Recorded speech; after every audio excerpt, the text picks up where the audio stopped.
வணக்கம். நான் தான் சீர்திருத்த இயக்கத்தின் முன்னோடி ராஜாராம் மோகன் ராய். மேலும் 1815ஆம் ஆண்டு ஆத்மீய சபாவை தோற்றி வைத்தேன். பின்பு அது 1828இல் பிரம்ம சமாஜமாக மாறியது.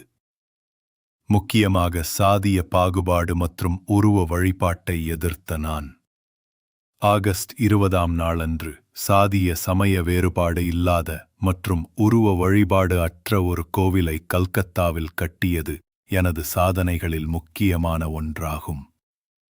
மேலும் உடன்கட்டை ஏறுதல் எனும் சதியின் தாக்கம் அதிகமாக இருந்ததால் 1829இல் தலைமை ஆளுநர் வில்லியம் பெண்டிங் பிரபுவிடம் பலமுறை முறையிட்டு சதியை ஒழித்தேன்.